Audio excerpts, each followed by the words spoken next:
तो अज असीं गल करांगे झूठे नबियां दे लई भी झूठे नबी कौन ने। तो साडा अज टॉपिक है झूठे नबियों तो सावधान। क्योंकि ये टॉपिक मैं इसलिए अज कर रहा है क्योंकि साडे भरा ने सवाल पुछया है, उस सवाल के जवाब दे विच अज मैं इस विषय पर प्रचार करांगा। तो चलो असीं गल करदे कि झूठे नबी किहड़े ने। क्योंकि मैं जो अपने भरा नाल गल करदा पिया सी तो मैं क्या ब्रदर गल हैगी इन्ना भी मरकुस अध्याय 16 दे 16 17 18 वचन के अनुसार ਜਿਹੜੇ विश्वासी लोग है विश्वासी लोगों के ਜਿਹੜੇ चिन्ह होणगे ना वो चिन्ह लिखे हुए आ उत्थे कि ਜਿਹੜੇ विश्वासी होणगे उन्होंने चिन्ह आ होणगे कि वो बीमारां नूं हथ रखणगे चंगे हो जाणगे तो दुष्ट आत्मा नूं कढणगे। तो एक नॉर्मल जो एक विश्वासी है ना, नॉर्मल विश्वासी आपां गल करिए, आपां किसी सेवक की गल नहीं करते, सिर्फ विश्वासी की। और विश्वासी ही ये काम कर सकता। सेवक दी गल्लां तां है बहुत वड्डियां, सेवक बनना आसान नहीं है। तो विश्वासियों के अंदर ही उन्होंने विश्वास के द्वारा ये काम नॉर्मली कर सकते हैं। तो इस वचन उत्ते असीं विचार करते पे सके, पर साडे भरा ने उस गल नूं नहीं समझिया तो उन्हें मैनूं एक नवां वचन दे दिता। वो कहंदा भी जे चिन्ह चमत्कार करने हैं ना, लोगों को चंगे करना हैगा, तो प्रभु ने फिर क्यों कहा कि चिन्ह चमत्कार करने वाले हो। जो लोग उन्होंने कहे भी प्रभु तेरे नाते असीं वड्डे वड्डे काम कीते, वड्डे वड्डे काम कीते है, भूत कड्ढे है, लोगों को चंगे किया, बीमारों चंगे किया हैगा, तो प्रभु कहना तुसीं मेरे तो दूर हो जाओ। तो जिस वचन का मैं प्रचार करता पिया सी उस वचन के जवाब दे विच मैनूं मेरे भरा ने मती 7 अध्याय की 22 और 23 आयत उन्हें मैनूं भेजी है और उन्होंने कहा कि मैनूं समझाओ भी जे तुसीं चिन्ह चमत्कार करने हैं, चंगे करना लोगों नूं, तो तुहाडा दा हल होना। कि प्रभु ने ये साफ गल कहती हुई है भाई बई दफ़ा हो जाओ मेरे कोलों, जिन्ना उन्हें शब्द वरत्या कि दफ़ा हो जाओ मेरे कोलों, जिन्ना की रिकॉर्डिंग दे विच कहा हुआ गल। तो उस सवाल के जवाब देने के लिए मैं अज इहदा टॉपिक लिया होया कि ये झूठे प्रचारक होणगे, झूठे नबी होणगे, तो जिन्होंने प्रभु कहेगा वो झूठे होणगे। पहली गल तो यह है क्योंकि कल असी मती अध्याय की 7 अध्याय की 22 23 आयत ना वेखीए, असी उन्होंने 15 आयत तो पढ़ लीए।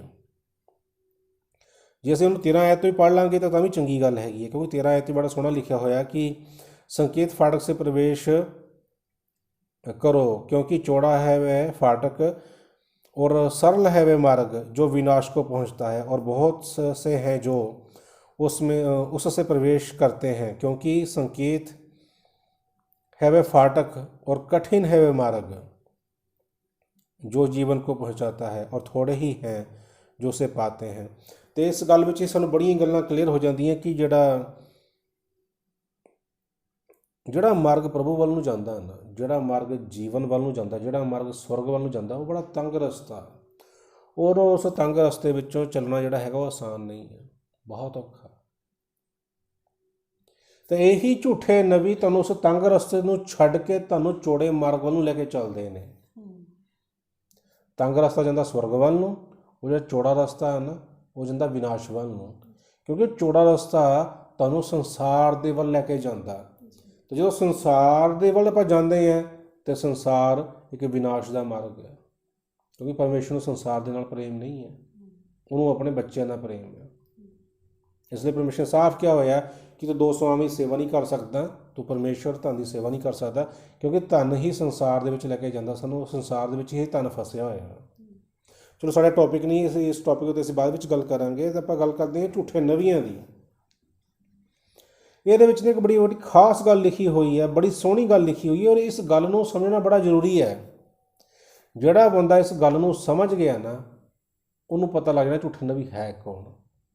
और जिन्हों पता लग गया कि झूठे नबी है कौन, तो उन्होंने ये गल समझ लग जानी है कि प्रभु ने किन्हां नूं कहा कि मेरे तो दूर हो जाओ।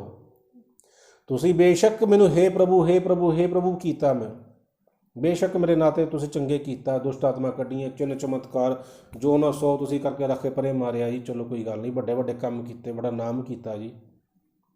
पर यह जिहड़ा काम है ना, ये झूठे नबी करनगे, और झूठे नबियों ही प्रभु ने कहा मेरे तो दफ़ा हो जाओ, सच्चे नबी ने नहीं कहा। ਹੁਣ ਫਰਕ ਸਮਝਣ ਦੇ ਲਈ ਕਿ ਸੱਚਾ ਨਬੀ ਕੌਣ ਹੈ ਤੇ ਝੂਠਾ ਨਬੀ ਕੌਣ ਹੈ, ਸੱਚਾ ਜਿਹੜਾ ਬੰਦਾ ਭਵਿੱਖਬਾਣੀ ਕਰਨ ਵਾਲਾ ਕੌਣ ਹੈ ਤੇ ਝੂਠਾ ਬੰਦਾ ਭਵਿੱਖਬਾਣੀ ਕਰਨ ਵਾਲਾ ਕੌਣ ਹੈ, ਇਹ ਸਮਝਣ ਦੇ ਲਈ ਇੱਥੇ ਪ੍ਰਭੂ ਨੇ ਬੜੀ ਸੋਹਣੀ ਐਗਜ਼ਾਮਪਲ ਦਿੱਤੀ ਹੋਈ ਹੈ ਕਿ ਉਹ ਭੇਡਾਂ ਦੇ ਰੂਪ ਦੇ ਵਿੱਚ ਆਉਣਗੇ ਪਰ ਉਹ ਭੇੜੀਏ ਹੋਣਗੇ। ਉਹ ਝੂਠੇ ਨਬੀ ਇੱਕ ਭੇੜੀਏ ਹੋਣਗੇ ਜੋ ਭੇਡ ਦੀ ਖੱਲ ਪਾ ਕੇ ਭੇਡ ਦਾ ਰੂਪ ਧਾਰਨ ਕਰਕੇ ਤੁਹਾਡੇ ਵਿੱਚ ਆਉਣਗੇ, ਤੁਹਾਡੇ ਵਿੱਚ ਆ ਕੇ ਰਹਿਣਗੇ ਤੇ ਤੁਹਾਨੂੰ ਫਿਰ ਅੰਦਰੋਂ ਅੰਦਰੀ ਫਾੜ ਕੇ ਖਾ ਜਾਣਗੇ। ਜਿਹਨੂੰ ਇਹ ਗੱਲ ਸਮਝ ਲੱਗ ਗਈ ਨਾ, ਉਹਨੂੰ ਪਤਾ ਲੱਗ ਗਿਆ ਕਿ ਝੂਠੇ ਨਬੀ ਕੌਣ ਹੈ। ਤੋ ਇਸੇ ਗੱਲ ਨੂੰ ਅਸੀਂ ਅੱਗੇ ਹੁਣ ਵਧਾਉਂਦੇ ਹੋਏ ਅਸੀਂ ਇਹਨੂੰ ਸਮਝਣ ਦੀ ਕੋਸ਼ਿਸ਼ ਕਰਾਂਗੇ। ਇਹਨੂੰ ਸਮਝਣ ਦੇ ਲਈ ਨਾ ਆਪਾਂ ਇੱਕ ਛੋਟੀ ਐਗਜ਼ਾਮਪਲ ਲੈਂਦੇ ਹਾਂ, ਕਿਉਂਕਿ ਬਾਈਬਲ ਦੇ ਵਿੱਚ ਤਾਂ ਐਗਜ਼ਾਮਪਲਾਂ ਦਿੱਤੀਆਂ ਹੋਈਆਂ ਪ੍ਰਭੂ ਨੇ। ਉਹਨੇ ਤਾਂ ਦੁਸ਼ਟਾਂਤ ਦੇ ਦੇ ਕੇ ਸਮਝਾਇਆ ਸਾਰਿਆਂ ਨੂੰ, ਸਿੱਧੀ ਗੱਲ ਨਹੀਂ ਕਿਸੇ ਨੂੰ ਵੀ ਸਮਝਾਈ, ਦੁਸ਼ਟਾਂਤਾਂ ਦੇ ਵਿੱਚ ਹੀ ਸਮਝਾਈ। ਔਰ ਉਹੀ ਤਰੀਕਾ ਅਸੀਂ ਇਸਤੇਮਾਲ ਕਰਨ ਦੀ ਕੋਸ਼ਿਸ਼ ਕਰਾਂਗੇ ਕਿ ਆਪਾਂ ਵੀ ਇੱਕ ਐਗਜ਼ਾਮਪਲ ਲਵਾਂਗੇ। ਉਸ ਐਗਜ਼ਾਮਪਲ ਦੇ ਜਦੋਂ ਅਸੀਂ ਉਹਨੂੰ ਸਮਝਾਂਗੇ ਤਾਂ ਸਾਨੂੰ ਪਤਾ ਲੱਗ ਜਾਏਗਾ ਕਿ ਭੇਡ ਕਿਹੜੀ ਹੈ ਅਤੇ ਭੇੜੀਆ ਕਿਹੜਾ। ਹੁਣ ਇੱਥੇ ਗੱਲ ਇਹ ਹੈ ਕਿ ਜਿਹੜਾ ਦੁਸ਼ਮਣ ਹੈ ਨਾ, ਜਿਹਨੂੰ ਆਪਾਂ ਸ਼ੈਤਾਨ ਵੀ ਕਹਿੰਦੇ ਆ, ਉਹ ਸ਼ੈਤਾਨ ਦੇ ਜਿਹੜੇ ਦੂਤ ਭੇੜੀਏ ਹੈ, ਝੂਠੇ ਨਬੀ ਹੈ, ਉਹ ਕਿੰਦਾ ਮਸੀਹੀ ਲੋਕਾਂ ਦੇ ਵਿੱਚ ਵੜਦੇ ਆ, ਮਸੀਹੀ ਬਣ ਕੇ ਵੜਦੇ ਆ, ਸੇਵਕ ਬਣ ਕੇ ਵੜਦੇ ਆ, ਪਰ ਉਹ ਕੰਮ ਉਹ ਕਰ ਜਾਂਦੇ ਆ ਜਿਹੜਾ ਸ਼ੈਤਾਨ ਕਰਦਾ। ਉਹਨੂੰ ਸਮਝਣ ਦੇ ਲਈ ਅਸੀਂ ਕੀ ਕਰਾਂਗੇ ਕਿ ਫੋਰ ਐਗਜ਼ਾਮਪਲ ਜਿੱਦਾਂ ਇੱਕ ਜਾਸੂਸ ਹੁੰਦਾ, ਮੈਂ ਉਦਾਹਰਨ ਦੇ ਰਿਹਾ ਤੁਹਾਨੂੰ ਮੈਂ, ਕਿਉਂਕਿ ਅਸੀਂ ਆਪਣੇ ਜੀਵਨ ਦੇ ਵਿੱਚ ਜਾਸੂਸਾਂ ਦੀ ਫਿਲਮਾਂ ਬੜੀ ਵੇਖੀਆਂ ਹੋਣੀਆਂ। ਮੈਂ YouTube 'ਤੇ ਵੀ ਇੱਕ ਬੜੇ ਚੈਨਲ ਵੇਖੇ ਹੋਏ, ਖਾਸ ਉੱਤੇ ਆਪਾਂ ਜੇ ਆਪਾਂ ਇੰਡੀਆ ਦੀ ਗੱਲ ਕਰੀਏ ਤਾਂ ਇੰਡੀਆ ਵਿੱਚ ਰॉ ਹੈ, ਅਤੇ ਜੇ ਆਪਾਂ ਇਜ਼ਰਾਈਲ ਦੀ ਗੱਲ ਕਰੀਏ ਤਾਂ ਉੱਥੇ ਮੁਸਾਦ ਹੈ। ਔਰ ਮੈਂ ਆਪਣੇ ਬੀਤੇ ਸਮੇਂ ਦੇ ਵਿੱਚ ਮੁਸਾਦ ਦੀਆਂ ਬਹੁਤ ਸਾਰੀ ਵੀਡੀਓ ਦੇਖੀਆਂ ਅਤੇ ਰॉ ਦੇ ਉੱਪਰ ਵੀ ਬਹੁਤ ਸਾਰੀ ਵੀਡੀਓ ਦੇਖੀਆਂ, YouTube ਦੇ ਵਿੱਚ ਤੁਸੀਂ ਦੇਖ ਸਕਦੇ ਹੋ। ਹੁਣ ਮੈਂ ਐਗਜ਼ਾਮਪਲ ਕਿਉਂ ਦੇਣ ਜਾ ਰਿਹਾ ਮੈਂ ਕਿ ਭੇਡ ਦੀ ਖੱਲ ਵਿੱਚ ਭੇੜੀਏ ਕਿੱਦਾਂ ਆਉਂਦੇ ਆ, ਉਹ ਇੱਕ ਜਾਸੂਸ ਦੀ ਤਰ੍ਹਾਂ ਹੁੰਦੇ ਆ। ਤੁਹਾਨੂੰ ਚਾਹੇ ਐਗਜ਼ਾਮਪਲ ਚੰਗੀ ਲੱਗੇ ਨਾ ਲੱਗੇ ਉਹ ਬਾਅਦ ਦੀ ਗੱਲ ਹੈ, ਪਰ ਮੈਨੂੰ ਸਮਝਾਉਣ ਦਾ ਮੈਨੂੰ ਇਹੀ ਤਰੀਕਾ ਵਧੀਆ ਲੱਗ ਰਿਹਾ ਮੈਨੂੰ। ਜਿਹੜੇ ਜਾਸੂਸ ਹੁੰਦੇ ਨਾ, ਜਾਸੂਸ, ਉਹ ਕਿਸ ਤਰ੍ਹਾਂ ਨਾ ਦੂਸਰੇ ਦੇਸ਼ ਵਿੱਚ ਜਾ ਕੇ ਉਹਨਾਂ ਦੇ ਵਿੱਚ ਰਹਿ ਕੇ ਜਾਸੂਸੀ ਕਰਦੇ ਆ।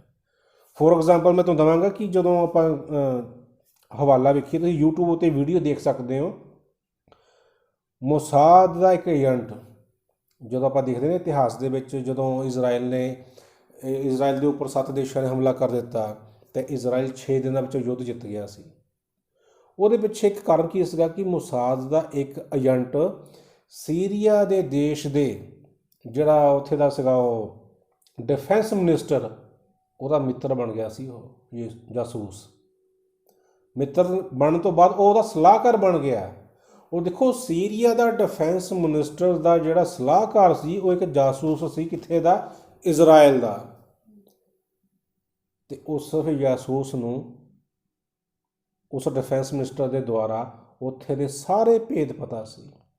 ਜਦੋਂ ਯੁੱਧ ਹੋਇਆ ਤਾਂ ਉਹਨੇ ਸਾਰੀ ਜਿਹੜੀ ਆਪਣੀ ਜੋ ਵੀ ਉਹਦੀ ਖੁਫੀਆ ਰਿਪੋਰਟ ਸੀਗੀ, ਖੁਫੀਆ ਜਾਣਕਾਰੀ ਸੀਗੀ, ਉਹ ਤਾਂ ਇਜ਼ਰਾਈਲ ਨੂੰ ਪਹਿਲਾਂ ਦੇ ਦਿੱਤੀ ਸੀਗੀ। ਤਾਂ ਇਜ਼ਰਾਈਲ ਨੇ 6 ਦਿਨਾਂ ਵਿੱਚ ਸੀਰੀਆ ਅਤੇ ਨਾਲ ਲੱਗਦੇ ਬਾਕੀ ਦੇਸ਼ਾਂ ਦੇ ਜਿਹੜੇ ਸੈਨਿਕ ਟਿਕਾਣੇ ਸੀ ਉਹਨਾਂ ਨੂੰ ਹੀ ਖ਼ਤਮ ਕਰ ਦਿੱਤਾ, ਅਤੇ 6 ਦਿਨ ਦੇ ਵਿੱਚ ਇਕੱਲਾ ਇਜ਼ਰਾਈਲ ਜਿੱਤ ਗਿਆ।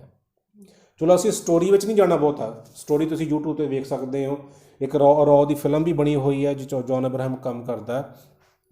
ਤਾਂ ਅਸੀਂ ਗੱਲ ਨੂੰ ਅੱਗੇ ਵਧਾਉਂਦੇ ਹੋਏ ਚੱਲੀਏ ਕਿ ਕਿਸ ਤਰ੍ਹਾਂ ਇੱਕ ਵਿਅਕਤੀ ਜੋ ਇੱਕ ਜਾਸੂਸ ਹੈ ਦੂਸਰੇ ਦੇਸ਼ ਵਿੱਚ ਜਾ ਕੇ ਉੱਥੇ ਰਹਿੰਦਾ, ਉੱਥੇ ਵਿਆਹ ਵੀ ਕਰਵਾ ਲੈਂਦਾ, ਉੱਥੇ ਦੇ ਬੱਚੇ ਵੀ ਹੋ ਜਾਂਦੇ ਆ, ਅਸੀਂ ਰॉ ਫਿਲਮ 'ਚ ਵੇਖ ਸਕਦੇ ਹਾਂ। ਔਰ ਉਹ ਉੱਥੇ ਦੀ ਸੈਨਾ ਵਿੱਚ ਭਰਤੀ ਵੀ ਹੋ ਜਾਂਦਾ ਔਰ ਇੱਕ ਅੱਵਲ ਦਰਜੇ ਦਾ ਅਫਸਰ ਵੀ ਬਣ ਜਾਂਦਾ।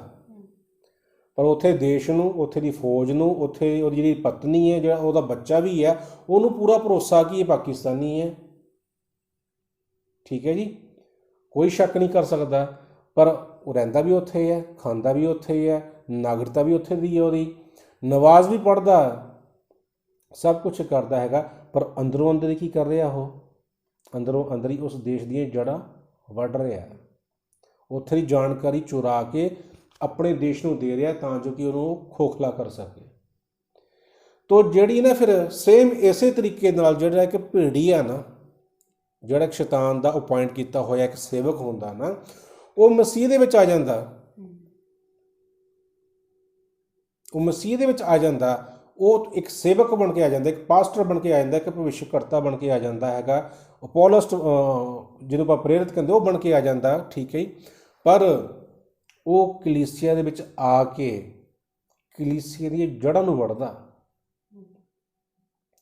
ਇਹਨੂੰ ਸਮਝਣ ਦੇ ਲਈ ਤੁਹਾਨੂੰ ਇੱਕ ਹੋਰ ਗੱਲ ਮੈਂ ਸਮਝਾਉਣੀ ਚਾਹਾਂਗਾ ਇਸ ਤੋਂ ਪਹਿਲਾਂ ਕਿ ਜਦੋਂ ਅਸੀਂ ਵੇਖਦੇ ਹਾਂ, ਅਸੀਂ ਇੱਕ ਗੱਲ ਲੈ ਕੇ ਚੱਲਦੇ ਹਾਂ ਕਿ ਜੋ ਪਵਿੱਤਰ ਸ਼ਾਸਤਰ ਬਾਈਬਲ ਹੈ, ਜੋ ਅੱਜ ਮੇਰੇ ਕੋਲ ਬਾਈਬਲ ਹੈ, ਤੁਹਾਡੇ ਕੋਲ ਵੀ ਹੈ, ਸਾਰਿਆਂ ਕੋਲ ਤੁਹਾਡੇ ਕੋਲ ਬਾਈਬਲ ਹੈ, ਠੀਕ ਹੈ ਜੀ। ਔਰ ਦੁਨੀਆ ਦੇ ਵਿੱਚ ਜਿਨ੍ਹਾਂ ਦੇ ਹੱਥਾਂ 'ਚ ਬਾਈਬਲ ਹੈ, ਉਹ ਬਾਈਬਲ ਸਾਡੇ ਹੱਥ ਵਿੱਚ ਕਿਉਂ ਹੈ, ਕੀ ਉਦੇਸ਼ ਹੈ ਉਹਦਾ? ਸਾਨੂੰ ਲਗਭਗ ਸਾਰਿਆਂ ਨੂੰ ਪਤਾ ਕਿ ਉਹਦਾ ਉਦੇਸ਼ ਕੀ ਹੈ। ਜੋ ਮੈਂ ਆਪਣੀ ਸਮਝ ਦਾ ਸਹਾਰਾ ਲੈ ਕੇ ਗੱਲ ਕਰਾਂ, ਜੋ ਇੱਥੇ ਤੱਕ ਮੈਨੂੰ ਪਤਾ ਹੈਗਾ, ਜਿੱਥੇ ਤੱਕ ਮੇਰੀ ਜਾਣਕਾਰੀ ਹੈ, ਜਿੰਨਾ ਕੁ ਮੈਨੂੰ ਗਿਆਨ ਜਾਂ ਬੁੱਧੀ ਦਿੱਤੀ ਹੈ ਪਰਮੇਸ਼ਰ ਨੇ, ਜਿੰਨਾ ਕੁ ਮੈਂ ਸੋਚਦਾ, ਬਾਈਬਲ ਦਾ ਇੱਕੋ ਉਦੇਸ਼ ਹੈ। ਬਾਈਬਲ ਦਾ ਇੱਕ ਹੀ ਉਦੇਸ਼ ਹੈ। ਜੋ ਸਾਡੇ ਹੱਥਾਂ 'ਚ ਬਾਈਬਲ ਹੈ ਨਾ, ਤੇ ਇਸ ਲਈ ਹੈ ਕਿ ਅਸੀਂ ਸਵਰਗ ਜਾ ਸਕੀਏ। ਬਾਈਬਲ ਸਾਨੂੰ ਦੱਸਦੀ ਹੈ ਕਿ ਅਸੀਂ ਸੰਸਾਰ ਦੇ ਨਹੀਂ ਹਾਂ, ਅਸੀਂ ਪਰਮੇਸ਼ਰ ਤੋਂ ਵਿਛੜੇ ਹੋਏ ਹਾਂ, ਪਰਮੇਸ਼ਰ ਤੋਂ ਅਲੱਗ ਹੋਏ ਹਾਂ, ਔਰ ਇੱਕ ਸਜ਼ਾ ਦੇ ਰੂਪ ਦੇ ਵਿੱਚ ਸਾਨੂੰ ਧਰਤੀ 'ਤੇ ਸੁੱਟਿਆ ਗਿਆ। ਅਸੀਂ ਪਰਮੇਸ਼ਰ ਤੋਂ ਦੂਰ ਹੋ ਚੁੱਕੇ ਹਾਂ। ਔਰ ਬਾਈਬਲ 'ਚ ਅਸੀਂ ਸਿੱਖਦੇ ਹਾਂ ਕਿ ਸਾਡਾ ਮੁੜ ਕੇ ਪਰਮੇਸ਼ਰ ਨਾਲ ਮਿਲਾਪ ਹੋਣਾ ਉਹਦੇ ਪੁੱਤਰ ਦੇ ਵਸੀਲੇ। ਇਸ ਲਈ ਬਾਈਬਲ ਮੇਰੇ ਹੱਥ ਦੇ ਵਿੱਚ ਹੈ, ਕਿਉਂਕਿ ਜਦੋਂ ਅਸੀਂ ਬਾਈਬਲ ਦੀ ਹਿਸਟਰੀ ਨੂੰ ਪੜ੍ਹਦੇ ਹਾਂ, ਜਦੋਂ ਜਾਣਦੇ ਹਾਂ ਕਿ ਪਰਮੇਸ਼ਰ ਦੀ ਵਿਵਸਥਾ, ਮਨੁੱਖ ਕਿੱਦਾਂ ਬਣਿਆ, ਕੀ ਕੀਤਾ ਮਨੁੱਖ ਨੇ ਉਸ ਵੇਲੇ, ਹੈ ਨਾ, ਸਾਰੀ ਗੱਲਾਂ ਸਾਨੂੰ ਪਤਾ, ਪਰ ਡਿਟੇਲ 'ਚ ਨਹੀਂ ਜਾਵਾਂਗੇ, ਠੀਕ ਹੈ।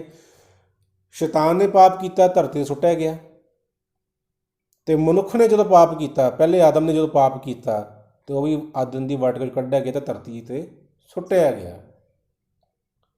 ਦੋਨਾਂ ਨੇ ਪਾਪ ਕੀਤਾ ਤਾਂ ਦੋਨਾਂ ਨੂੰ ਧਰਤੀ 'ਤੇ ਰੱਖਤਾ, ਪਰਮੇਸ਼ਵਰ ਨੇ ਆਪਣੇ ਤੋਂ ਦੂਰ ਕਰ ਦਿੱਤਾ। ਮੰਨਦੇ ਅਸੀਂ ਇਸ ਗੱਲ ਨੂੰ? ਬਾਈਬਲ ਇਸ ਗੱਲ ਦੀ ਗਵਾਹੀ ਦਿੰਦੀ ਹੈ। ਪਰ ਪਰਮੇਸ਼ਵਰ ਨੇ ਸ਼ੈਤਾਨ ਨੂੰ ਮੌਕਾ ਨਹੀਂ ਦਿੱਤਾ ਕਿ ਤੂੰ ਮੇਰੇ ਕੋਲ ਸਵਰਗ ਦੁਆਰਾ ਵਾਪਸ ਆ ਸਕਦਾ।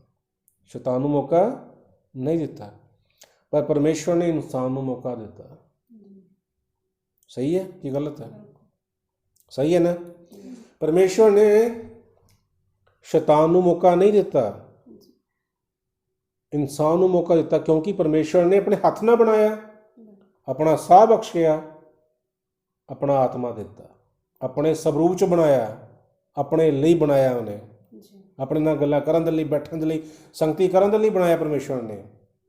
ਪਰ ਪਰਮੇਸ਼ਵਰ ਦਾ ਮਹਾਨ ਪਿਆਰ ਹੈ ਕਿ ਉਹਨੇ ਇਨਸਾਨ ਨੂੰ ਇੱਕ ਮੌਕਾ ਦਿੱਤਾ। ਇਸ ਲਈ ਬਾਈਬਲ ਸਾਡੇ ਹੱਥਾਂ ਦੇ ਵਿੱਚ ਹੈ। ਹੁਣ ਗੱਲ ਇੱਥੇ ਸਮਝਣ ਵਾਲੀ ਇਹ ਹੈ, ਸ਼ੈਤਾਨ ਨੂੰ ਮੌਕਾ ਨਹੀਂ ਹੈ, ਇਨਸਾਨ ਨੂੰ ਮੌਕਾ ਹੈਗਾ। ਔਰ ਸ਼ੈਤਾਨ ਨਹੀਂ ਚਾਹੁੰਦਾ ਕਿ ਇਨਸਾਨ ਸਵਰਗ ਜਾਵੇ। ਉਹ ਵੱਧ ਤੋਂ ਵੱਧ ਦੁਨੀਆ ਨੂੰ ਆਪਣੇ ਨਾਲ ਨਰਕ ਵਿੱਚ ਲੈ ਕੇ ਜਾਣਾ ਚਾਹੁੰਦਾ, ਕਿ ਉਹਨੂੰ ਪਤਾ, ਉਹ ਸ਼ੈਤਾਨ ਨੂੰ ਬਿਲਕੁਲ ਪਤਾ ਕਿ ਮੇਰਾ ਜਿਹੜਾ ਹੁਣ ਅਗਲਾ ਜਿਹੜਾ ਠਿਕਾਣਾ ਹੈਗਾ ਨਾ, ਜਿਹੜੀ ਮੇਰਾ ਘਰ ਹੈ ਅਗਲਾ, ਉਹ ਨਰਕ ਹੀ ਹੈ। ਮੈਂ ਕਿਸੇ ਵੀ ਕੀਮਤ 'ਤੇ ਮੈਂ ਸਵਰਗ ਨਹੀਂ ਜਾ ਸਕਦਾ। ਉਹਨਾਂ ਦੇ ਲਈ ਮਾਫੀ ਨਹੀਂ ਹੈਗੀ, ਪਰ ਉਹ ਕਹਿੰਦਾ ਕਿ ਵੱਧ ਤੋਂ ਵੱਧ ਲੋਕਾਂ ਨੂੰ ਇਕੱਠੇ ਕਰਕੇ ਮੈਂ ਆਪਣੇ ਨਾਲ ਨਰਕ ਲੈ ਜਾਵਾਂ। ਇਸ ਲਈ ਉਹ ਜਿਹੜਾ ਫਿਰ ਭੇੜੀ ਹੈ ਨਾ, ਜਦੋਂ ਭੇਡ ਦੀ ਖਲ ਦੇ ਵਿੱਚ ਆਉਂਦਾ, ਉਹ ਨਹੀਂ ਚਾਹੁੰਦਾ ਕਿ ਤੁਹਾਡੀ ਤਾਰ ਪਰਮੇਸ਼ਰ ਨਾਲ ਜੁੜੇ। ਤੁਸੀਂ ਰੂਹ ਔਰ ਸੱਚਾਈ ਦੇ ਨਾਲ ਪਰਮੇਸ਼ਰ ਦੀ ਆਰਾਧਨਾ ਕਰੋ, ਕਿਉਂਕਿ ਯੋਹੰਨਾ ਦੇ 4 ਚੈਪਟਰ 'ਚ ਲਿਖਦੇ ਨੇ ਪਰਮੇਸ਼ਰ ਨੂੰ ਉਹੀ ਵਿਅਕਤੀ ਪਸੰਦ ਹੈਗੇ ਜਿਹੜੇ ਰੂਹ ਔਰ ਸੱਚਾਈ ਦੇ ਨਾਲ ਪਰਮੇਸ਼ਰ ਦੀ ਆਰਾਧਨਾ ਕਰਦੇ, ਪਰਮੇਸ਼ਰ ਨੂੰ ਯਾਦ ਕਰਦੇ ਹੈ, ਪਰਮੇਸ਼ਰ ਦੇ ਨਾਲ ਚੱਲਦੇ ਹੈ ਨਾ। ਅਸੀਂ ਕੁਛ ਵੀ ਤਾਂ ਕਹਿ ਸਕਦੇ ਹੋ, ਅਤੇ ਵਚਨ ਤੁਹਾਨੂੰ ਪਤਾ ਕਿੱਥੇ ਲਿਖੇ ਹੋਏ, ਵਚਨ ਨੂੰ ਸਮਝਾਉਣ ਦੀ ਬਹੁਤਾ ਲੋੜ ਨਹੀਂ ਹੈ। ਤੋ ਸ਼ੈਤਾਨ ਦਾ ਇੱਕੋ ਇੱਕ ਕੰਮ ਹੈ ਕਿ ਤੁਹਾਨੂੰ ਪਰਮੇਸ਼ਰ ਨਾਲ ਤੁਹਾਡੀ ਉਹ ਜਿਹੜੀ ਨਾ ਤਾਰ ਜੁੜਦੀ ਪਈ ਹੈ ਇੱਕ ਆਤਮਾ ਦੀ, ਉਹ ਤਾਰ ਨੂੰ ਤੋੜ ਕੇ ਤੁਹਾਨੂੰ ਸੰਸਾਰ 'ਚ ਫਸਾ ਰੱਖੇ। ਕਿਉਂਕਿ ਸ਼ੈਤਾਨ ਚੰਗੀ ਤਰ੍ਹਾਂ ਜਾਣਦਾ ਕਿ ਜਿਹੜਾ ਸੰਸਾਰ ਦਾ ਨਾ, ਉਹ ਪਰਮੇਸ਼ਵਰ ਦਾ ਨਹੀਂ ਹੋ ਸਕਦਾ, ਉਹ ਜਿਹੜਾ ਪਰਮੇਸ਼ਵਰ ਦਾ, ਉਹ ਸੰਸਾਰ ਦਾ ਨਹੀਂ ਹੋ ਸਕਦਾ। ਔਰ ਬਾਈਬਲ ਦੇ ਵਚਨ ਸਾਨੂੰ ਇਹ ਗੱਲਾਂ ਖੋਲ੍ਹ ਕੇ ਬਿਆਨ ਕਰਦੀ ਹੈ, ਜਗ੍ਹਾ ਜਗ੍ਹਾ 'ਤੇ ਲਿਖਿਆ ਹੋਇਆ ਬਾਈਬਲ ਦੇ ਵਿੱਚ ਗੱਲਾਂ। ਕੀ ਮੈਂ ਠੀਕ ਕਹਿ ਰਿਹਾ? ਮੈਂ ਤੋ ਉਹ ਕੀ ਆਂਦਾ ਕਿ ਉਹ ਜਿਹੜਾ ਝੂਠਾ ਨਵੀ ਹੈ, ਝੂਠਾ ਜਿਹੜਾ ਉਪਦੇਸ਼ ਕਰਨ ਵਾਲਾ ਵਿਅਕਤੀ ਹੈ ਨਾ, ਉਹ ਤੁਹਾਡੇ ਵਿੱਚ ਆ ਕੇ ਆਤਮਾ ਦੇ 9 ਫਲ ਵੀ ਧਾਰਨ ਕਰੇਗਾ। ਉਹ ਪ੍ਰੇਮ ਵੀ ਦਿਖਾਏਗਾ, ਆਨੰਦ ਵੀ ਦਿਖਾਏਗਾ, ਸ਼ਾਂਤੀ ਵੀ ਦਿਖਾਏਗਾ, ਤੁਹਾਨੂੰ ਭਰਮਾਏਗਾ ਚੰਗੀ ਤਰ੍ਹਾਂ। ਤੁਸੀਂ ਕਹਿਣ ਲੈ ਪਰਮੇਸ਼ਰ ਦਾ ਦਾਸ ਹੈ, ਬੜਾ ਤਕੜਾ ਜੀ। ਉਹ ਤੁਹਾਨੂੰ ਚਿੰਨ੍ਹ ਵੀ ਦਿਖਾਏਗਾ, ਚਮਤਕਾਰ ਵੀ ਦਿਖਾਏਗਾ, ਪਰ ਉਹ ਝੂਠੇ ਹੋਣਗੇ, ਸੱਚਾਈ ਉਹਨਾਂ 'ਚ ਕੋਈ ਨਹੀਂ ਹੈ। ਅੱਜ YouTube ਉੱਤੇ ਤੁਸੀਂ ਜਿੰਨੇ ਮਰਜ਼ੀ ਚਮਤਕਾਰਾਂ ਦੀ ਗੱਲਾਂ, ਕਿਤੇ ਵੱਡੀ ਮਿਨਿਸਟਰੀਆਂ ਦੇਖ ਲਓ, ਸਾਰੀਆਂ ਫੇਕ ਹੈ। ਉਹ ਸਾਡੀ ਹੱਡ ਬੀਤੀਆਂ, ਸਾਨੂੰ ਚੰਗਾ ਤਜਰਬਾ ਉਹਨਾਂ ਮਿਨਿਸਟਰੀਆਂ ਦਾ। ਅਸੀਂ ਆਪਣੇ ਜੀਵਨ ਦੇ ਪਹਿਲੇ 5.5 ਮਹੀਨੇ 6 ਮਹੀਨੇ ਉਹਨਾਂ ਮਿਨਿਸਟਰੀਆਂ 'ਚ ਆਪਾਂ ਗੁਜ਼ਾਰੇ, ਸਾਨੂੰ ਪਤਾ ਸਾਡੇ ਕੋਲ ਵੱਡੀਆਂ ਗਵਾਹੀਆਂ ਨੇ ਗੱਲਾਂ ਦੀਆਂ, ਠੀਕ ਹੈ। ਉਹ ਤੁਹਾਨੂੰ ਚਿੰਨ੍ਹ ਚਮਤਕਾਰ ਦਿਖਾ ਕੇ, ਭਵਿੱਖਬਾਣੀਆਂ ਕਰਕੇ, ਜੋ 99% ਝੂਠੀਆਂ ਹੁੰਦੀਆਂ, ਕਿਤੇ 1% ਸੱਚੀ ਹੋ ਜਾਵੇ, ਅਤੇ ਪ੍ਰਭੂ ਦੀ ਕਿਰਪਾ, ਉਹ ਵੀ ਕਿਸੇ ਉਸ ਬੰਦੇ ਦੀ ਕਹਿ ਲਓ ਵੀ ਕੋਈ ਚੰਗੀ ਗੱਲ ਹੋ ਗਈ ਤਾਂ ਪਰਮੇਸ਼ਰ ਨੇ ਉਹ 'ਤੇ ਕਿਰਪਾ ਕਰ ਦਿੱਤੀ ਹੋਏਗੀ। ਉਹ ਤੁਹਾਨੂੰ ਪਰਮੇਸ਼ਰ ਨਾਲ ਜੁੜਨ ਨਹੀਂ ਦੇਣਗੇ, ਕਿਉਂਕਿ ਤੁਹਾਨੂੰ ਉਹ ਘੁਮਾ ਫਿਰਾ ਕੇ ਸੰਸਾਰ ਦੇ ਨਾਲ ਜੋੜਦੇ ਆ। ਨਾਮ ਯਿਸੂ ਮਸੀਹ ਦਾ ਲੈਣਗੇ, ਸਲੀਬ ਦਾ ਪ੍ਰਚਾਰ ਕਰਨਗੇ, ਉਹਦੇ ਲਹੂ ਦਾ ਪ੍ਰਚਾਰ ਕਰਨਗੇ, ਪਾਪਾਂ ਦਾ ਹੀ ਪ੍ਰਚਾਰ ਕਰਨਗੇ, ਸਾਰਾ ਕੁਛ ਕਰਨਗੇ। ਉਸ ਜਸੂਸ ਦੀ ਤਰ੍ਹਾਂ, ਜਿਹੜਾ ਕਿ ਜਸੂਸ ਦੂਜੇ ਦੇਸ਼ ਵਿੱਚ ਗਿਆ, ਉਸ ਦੇਸ਼ ਦਾ ਨਾਗਰਿਕ ਬਣ ਗਿਆ, ਉਹ 99% ਉਹਨੂੰ ਕੋਈ ਜੱਜ ਨਹੀਂ ਕਰ ਸਕਦਾ ਕਿ ਉਹ ਇੱਥੇ ਦਾ ਜਾਸੂਸ ਹੈ, ਬਈ ਇਹ ਦੇਸ਼ ਵਿਰੋਧੀ ਹੈ ਸਾਡੇ। ਕਿਉਂ? ਅਤੇ ਉਹ ਜਿਹੜਾ ਭੇੜੀਆ ਵੀ ਹੁੰਦਾ ਹੀ ਆਉਂਦਾ, ਉਹ ਬਿਲਕੁਲ 99% ਆਪਣੇ ਆਪ ਨੂੰ ਪਰਮੇਸ਼ਰ ਦਾ ਸੇਵਕ ਦੱਸਦਾ, ਯਿਸੂ ਮਸੀਹ ਦਾ ਨਾਮ ਲੈਂਦਾ, ਵੱਡੀਆਂ ਵੱਡੀਆਂ ਗੱਲਾਂ ਕਰਦਾ, ਵੱਡੀਆਂ ਪ੍ਰੀਚਿੰਗਾਂ ਕਰਦਾ, ਸਭ ਕੁਝ ਸਿਖਾਉਂਦਾ, ਪਰ ਉਹ ਇੱਕ ਕੰਮ ਜਿਹੜਾ ਅੰਦਰੋਂ ਅੰਦਰ ਹੀ ਕਰਦਾ, ਤੁਹਾਨੂੰ ਮੈਂਟਲੀ ਤੌਰ 'ਤੇ ਅੰਦਰੋਂ ਅੰਦਰ ਹੀ ਤੁਹਾਡੀ ਆਤਮਾ ਨੂੰ ਨਾ, ਉਹ ਜਿਹੜਾ ਨਾ ਸੰਸਾਰ ਨਾਲ ਜੋੜਦਾ, ਸੰਸਾਰ ਦੀਆਂ ਆਸ਼ੀਸ਼ਾਂ ਦੇ ਨਾਲ ਜੋੜਦਾ, ਸੰਸਾਰ ਦੀਆਂ ਬਲੈਸਿੰਗਾਂ ਦੇ ਨਾਲ ਜੋੜਦਾ।